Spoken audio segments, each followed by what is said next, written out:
तो हमारे भीतर में रजोगुण, तमोगुण और सत्वगुण भी बैठे।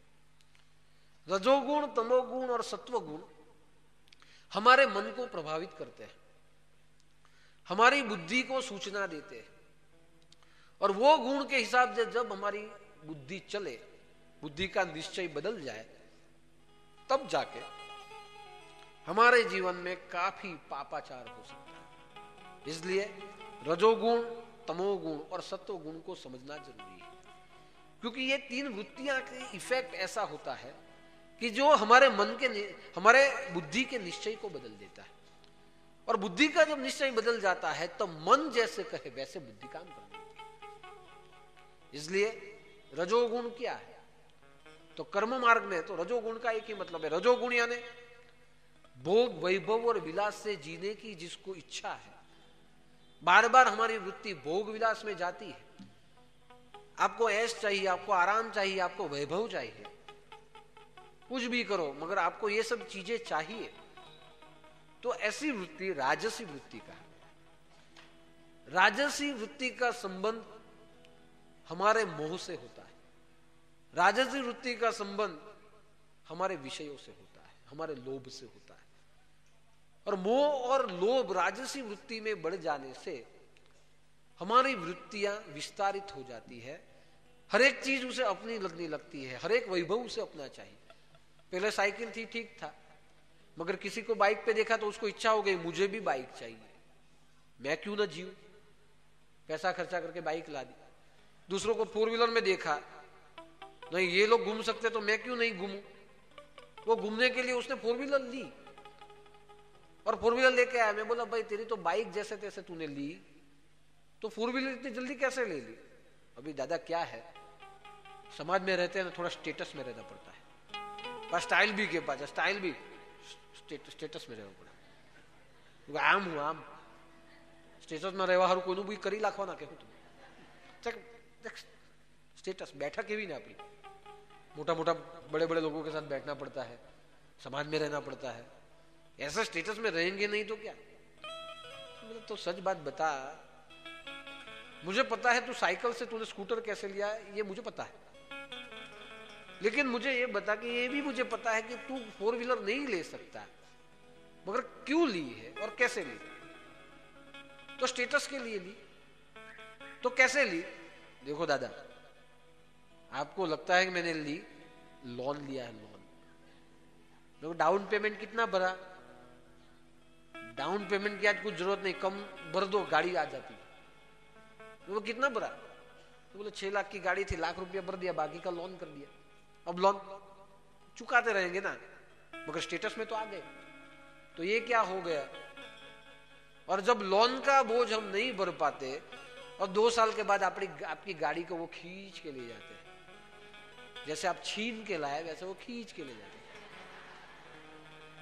छीन के ही लाए ना, ले लीजिए स्टेटस आई, और आप नहीं भरो तो खींच के लेके जाते हैं, और जैसे खींच के लेके जाते हैं वैसे आए गए। बोला क्या हुआ? दादा कुछ कृपा करो। क्या? हफ्ता नहीं भरा गाड़ी लेके गए। मैं बोला उसमें मैं क्या करूं? नहीं आप कृपा करोगे तो छूट जाएगी। तब मुझे चलो अच्छा है, अभी तुम्हारे लिए डाका डालू क्या?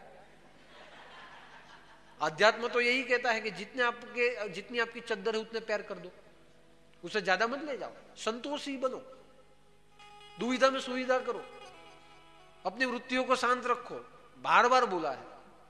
और जब आपकी वृत्तियां शांत नहीं रही और मुझे बोलते हो कि गाड़ी खींच के लेके आप कुछ करो, कुछ नहीं कर सकता। परमात्मा को प्रार्थना करता हूं कि जैसे गाड़ी के लिए इंस्टॉलमेंट दे दिया, उसके दिमाग में ऐसा कुछ दे दो दया का इंस्टॉलमेंट कि उसे 5-6 हफ्ते उसकी गाड़ी वापस आ जाए, उसको टाइम मिले पैसा चुकाने के लिए, तुम इंस्टॉलमेंट दो इसको कुछ। तो ये क्या हो गया? तो गाड़ी खींच के ले गए, ये रजोगुणी वृत्ति होगी। घर ले लिया, रजोगुणी वृत्ति। बाद में तमोगुणी वृत्ति आती है, और जो रजोगुणी जो वृत्ति होती है वो हमारे जीवन को ऐशो आराम में ले जाती है। हाँ, मगर कई बार अगर थोड़ी ज्ञान बुद्धि हो तो रजोगुणी व्यक्ति दान धर्म भी करता है। और दान धर्म क्यों करते हैं? कि नहीं दान करता हूं मेरी तख्ती लगा देना, मैंने किया है।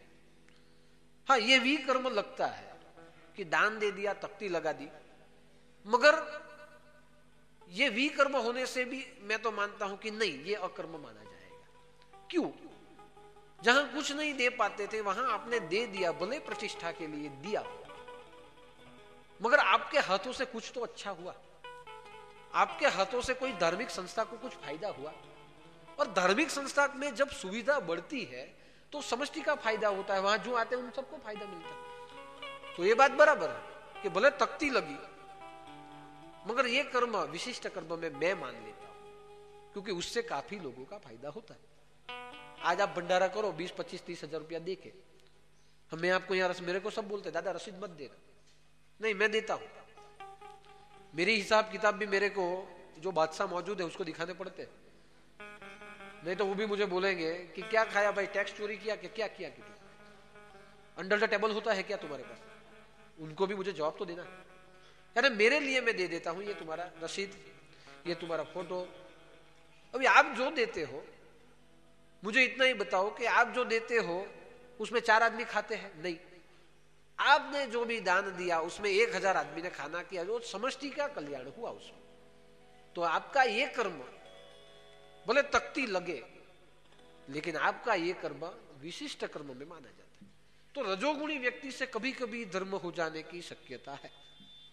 और जो रजोगुणी है वो मैं तो मानता हूं कि भगवान ने आपको एक चांस दिया है। आपके पास पैसा है तो भगवान ने चांस दिया है कि जो है उसमें से थोड़ा दूसरों के लिए दो, वो आपके लिए कर्म मार्ग सरल हो जाएगा, इसीलिए ये करना चाहिए। और जो रजोगुणी व्यक्ति जब अपने जीवन में मृत्यु होता है रजोगुणी अवस्था में, क्योंकि वृत्तियां जन्म की जवाबदार बनती है। आपको कौन सा जन्म कहां मिलेगा, कौन सी योनि मिलेगी, कौन सा कुल मिलेगा, उसमें आपकी अंतिम वृत्ति अंतकाले मानो स्मरण मुक्त व कले रहो, कि अंतिम मरण में जो स्मरण की वृत्ति है वो अंत समय में आपके जीवन का कारण बनती है, आपके कुल का कारण बनती है कि अगली बार आप इस वृत्ति से कहां जन्म लोगे।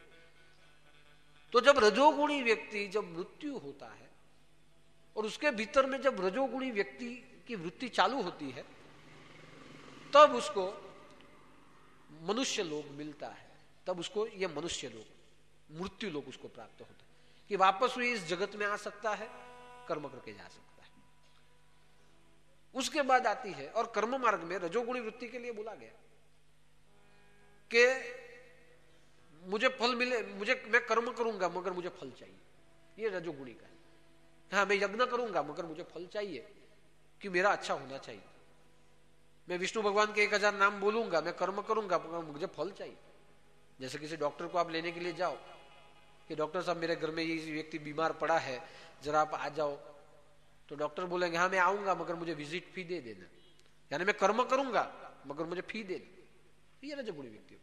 रजोगुणी व्यक्ति कर्म करता है मगर फल की आशा रखता है, तो रजोगुणी, मगर कर्म करता है उतना है। अब दूसरी बात कि तमोगुणी व्यक्तित्व क्या है, तो तमोगुण का अर्थ है कि मैं कर्म करूं या ना करूं मुझे फल चाहिए बस, और मैं कुछ नहीं जानता, मुझे फल चाहिए, पहले फल बाद में कर्म। ये रजोगुणी व्यक्ति। और रजोगुणी व्यक्ति में क्रोध की मात्रा बढ़ती है, उसमें मोह होता है, उसके भीतर में लोभ होता है, वासना ज्यादा प्रमाण में रहती है, और इसी हिसाब से वो तमोगुणी हो जाता है। और तमोगुणी व्यक्तित्व भी विकृति का प्रकार है कि किसी का भी हो आपने छीन लिया, मेरा है वो भाव से आपने छीन लिया, मेरा अधिकार, मेरी जमीन, मेरा पैसा, वो आपने छीन लिया। तो रजोगुणी व्यक्ति, तो तमोगुणी व्यक्ति है वो अपनी कामना संतुष्टि के लिए दूसरों का छीन के वो ले, उसे कहा गया है रजोगुणी, तमोगुणी व्यक्ति। और वो उसको न मिले तो बाद में क्रोध की मात्रा बढ़ती है, और क्रोध जब बढ़ जाता है तो उससे जो कर्म हो जाता है वो कर्म दुष्कर्म के रूप में लिया जाता है। क्रोध में आप किसी को मार दो, मारने से ज्यादा आपको द्वेष आ गया तो क्रोध में आप किसी का मर्डर कर दो, ये सब अवस्था हो सकती है। मगर ऐसा कर्म करने वाले ज्यादातर गुनाहित मानस वाले तमोगुणी अवस्था में जीते। तमोगुणी वृत्तियां उसकी होती है कि खुद का नहीं फिर भी छीन के लेना। रावण, सीता राम की है, फिर भी रावण के मन में आया कि राजा ने गमे ते रानी उचकी ने ले आई, मुकी दी कि मुझे सीता चाहिए, राम की क्या, राम कौन होता है? तमोगुणी व्यक्तित्व कि दूसरी चीज उसने उठा के ली तो ली, चलो, मगर वापस उसके ऊपर नमन किया कि मेरे साथ शादी कर। सीता ने बोला मैं तो सती स्त्री हूं, पति के अलावा किसी का सोच नहीं सकती, नहीं, जब तक वो मेरे साथ शादी नहीं करेगी तब तक मैं छोड़ूंगा नहीं। उसको बांध के पकड़ के रखा, नहीं, मेरी चीज मुझे चाहिए, मेरा अधिकार, ये जहां आता है। और वहां परिणाम क्या हुआ? क्रोध, वहां परिणाम राम के प्रति ईर्ष्या, और वहां बाद में परिणाम क्या हुआ कि रावण का नाश हो गया। दुर्योधन में भी तो ये था तमोगुण कि कुछ भी हो जाए मुझे सिंहासन चाहिए, और उसको संगत थी शकुनी की। और ऐसी जब दूषित संगत हमें मिल जाए, तमोगुणी को तमोगुणी मिल जाए, तो सर्वनाश निश्चित। महाभारत हुआ ही किसके ऊपर? तमोगुण के ऊपर हुआ है कि ये शासन मुझे चाहिए, और शासन चाहिए तो उसके लिए मैं कुछ भी कर सकता हूं। तो पांडव जब छोटे थे तभी उनको मारने का प्लानिंग चालू हो गया कि उनको लक्षागृह में जला दिया जाए, भीम को जहर के लड्डू खिला के सुला दिया जाए, ये सब हुआ। और बाद में भगवान ने एक चांस दिया, ज्यादा तो कुछ नहीं, थोड़ी तो जमीन दे दो। और तब दुर्योधन ने क्या कहा? थोड़ी की क्या बात करते हो, एक सुई के नोक की जितनी भी नहीं दूंगा, जाओ लड़ लो जो होना है। और बाद में महाभारत हुआ। तो ये सब वृत्ति कौन सी? दूसरों का छीनने की। इसे बोला गया है तमोगुणी व्यक्तित्व। और तमोगुणी व्यक्तित्व जब मरते हैं, अंत समय में तमोगुणी वृत्ति हमारे भीतर में रह जाती है, तो दूसरे जन्म में उन्हें नरक की प्राप्ति होती है, वो नरक में जाते हैं। अभी आप सोचोगे कि नरक यानी कोई अलग जगह पे है क्या? नरक भी यहां है, स्वर्ग भी यहां है, सब यहां ही है। आप अच्छे खानदान में आपने जन्म ले लिया, जहां आपका विद्या उपार्जन, जहां आपके संस्कार, जहां आपका संसार, जहां धन उपार्जन सब अच्छी तरह से हुआ है, तो ये स्वर्ग है, ऐसा समझ लेना। लेकिन ऐसी जगह पे आपका जन्म हुआ कि जहां इन सब से आप वंचित रह जाते हो, और जानवरों के जैसा कर्म करते हो। जानवर भी खाने के लिए करते हैं, बाकी उनको द्वेष नहीं होता। लेकिन ऐसी जगह पे आप जन्मते हो जहां जानवरों से भी खराब आप कर्म करते हो, और वही कर्म करने की आपकी वृत्ति बन जाती है, तो वो है नरक। आज आप देखो आतंकवाद क्या है, छोटे छोटे बच्चे आतंकवाद में वो लोग जोड़ते हैं। तो यहां एक सवाल होता है कि इन बच्चे का क्या कर्म? नहीं, इस जन्म का नहीं, पुराना है, कि उनकी तमोगुणी व्यक्तित्व से उनको ऐसा नरक मिला कि जहां विद्या अभ्यास संस्कार कुछ नहीं, बस मारो और खाओ। उनके ऊपर असुरी तत्व के ऊपर चले गए। तो ऐसी ही जगह पे वो लोग गए, और ऐसे आत्मा जहां ऐसी जगह पे गए, वहां एक पूरा असुर साम्राज्य वहां खड़ा हो गया। तो उसका अर्थ ये हो गया कि जो तमोगुणी व्यक्तित्व है वो नरक में जाता है। और ऐसा नरक जहां न संस्कार, न ज्ञान, न विज्ञान, कुछ नहीं, वहां सिर्फ पापाचार में हम जीते हैं। तो ऐसे व्यक्ति को तमोगुणी व्यक्तित्व बोला गया है। दूसरा व्यक्तित्व होता है सत्वगुणी व्यक्तित्व, कि जो सत्वगुण हमारी मन के ऊपर जब इफेक्ट करते हैं, तो सत्वगुण में एक ही भाव, तमोगुण। तमोगुणी व्यक्तित्व कैसा है कि मैं कुछ करूं कि ना करूं, पहले फल बाद में करना। जैसे आप सोचो कि आप सिनेमा देखने के लिए जाओ, तो आपको कोई मुफ्त में देखने देगा क्या? पहले बाहर क्या होगा? 50 रुपए का टिकट निकालो, पहले टिकट लो, बाद में अंदर जाओ। बस यही काम तमोगुणी व्यक्तित्व का होता है कि पहले मेरा फल दे दो, बाद में मैं काम करूंगा। आज कई लोग को मैंने देखा, मुझे बहुत हंसी आती है, भक्तों में भी तमोगुणी व्यक्तित्व कभी कभी मिल जाते हैं। कई लोग को मैंने देखा, बोलते दादा आपकी कृपा से सब कुछ है, पहले कुछ नहीं था, आज बहुत कुछ। मतलब ठीक है, बस हमको भी बहुत, जैसा सब भंडारे करते हैं ना, यहाँ दान धर्म करते हैं, हमें भी बहुत इच्छा होती है। अच्छा है, आपकी स्थिति अच्छी है तो करो। नहीं मगर दादा हमने एक मन से सोचा है क्या, मैंने मेरी जमीन बेच दी, उसके सब इंस्टॉलमेंट आ गए, एक बाकी है, वो एक आ गया ना, उसके बाद मैं करूंगा। सब इंस्टॉलमेंट मेरे पास बेची, पैसा आ गया, सब पैसा आ गया, लास्ट इंस्टॉलमेंट बाकी है। एक बार कृपा कर दो, लास्ट इंस्टॉलमेंट आ जाए, बाद में मैं दान करूंगा। तो ये तमोगुणी हुआ कि नहीं हुआ? मैंने कई लोगों को देखा, मैं सब पैसा आ गया, सब आ गया, कितना आ गया, काफी करोड़ों में आया, लास्ट हफ्ता बाकी है, इतना हो जाएगा ना, बस इतनी कृपा कर दो, बाद में मैं आपके लिए करूंगा। तो पहले जो हुआ वो तेरी औकात से हुआ क्या? पहले जो हफ्ते मिले उसमें भी मानो ना कि हमारी कृपा है। नहीं, मैं तो ऐसे मानता हूं, पहला हफ्ता मिले कर दो काम, बाकी के हफ्ते गुरु की कृपा से मिलते हैं। मतलब भक्त में भी तमोगुणी आते हैं, मैंने कहीं को अनुभव किया। मेरे को एक बताओ कि नौकरी के लिए जब आप जाते हो और वहां लाच रिश्वत ली जाती है, तो नौकरी देने वाला आदमी क्या बोलेगा? 1 लाख रुपया दे दो, बाद में नौकरी लेके जाओ। तो वहां आप 1 लाख रुपया दे देते हो ना, उसको पहचानते हो? नहीं पहचानते। आप पैसा दे देते हो, बाद में बस अब दे दिया, विश्वास है वो, उसको दे दिया ना, वो नौकरी देगा। जिसको आपने देखा नहीं, जिसको आपने समझा नहीं, जो अपना मुंह फाड़ के आपके पास मांग लेता है, पहले पैसा बाद में नौकरी, और वो काम हम करते हैं, पहले पैसा दे देते हैं, बाद में जो पगार आएगा उसमें से मैं करूंगा। वहां क्यों ऐसे? तो आपका ये विकर्म नहीं हुआ तो क्या हुआ? ऐसा कई भक्त मैंने देखे, सब आपकी कृपा से। तो मान लो ना, जितने पहले मिले वो भी हमारी कृपा से मिले। तो ऐसे तमोगुणी व्यक्तित्व जब भक्त मार्ग में आ जाते हैं, न तो वो किसी का फायदा कर सकते हैं, न खुद अपना फायदा ले सकते हैं। इसीलिए तमोगुण की वृत्ति जब मन के ऊपर इफेक्ट करे, तो बुद्धि जो निश्चयात्मक होती है, बुद्धि के निश्चय भी बदल जाते हैं। और बुद्धि के निश्चय जब बदल जाएंगे, तो आपकी कर्म करने का तरीका ही आपका बदल जाएगा। और अकर्म तो नहीं होंगे, जितने कर्म है वो काम्य कर्म में चले जाएंगे। बाद में आता है सत्वगुणी। सत्वगुणी की एक ही व्याख्या है, आप मुझे फल दो या न दो, मैं कर्म करूंगा, बस मुझे फल नहीं चाहिए, मैं कर्म करूंगा। और ऐसे जितने भी व्यक्तित्व होते हैं, वो शांति से प्रेरित होते हैं, ज्ञान से अनुभूत होते हैं,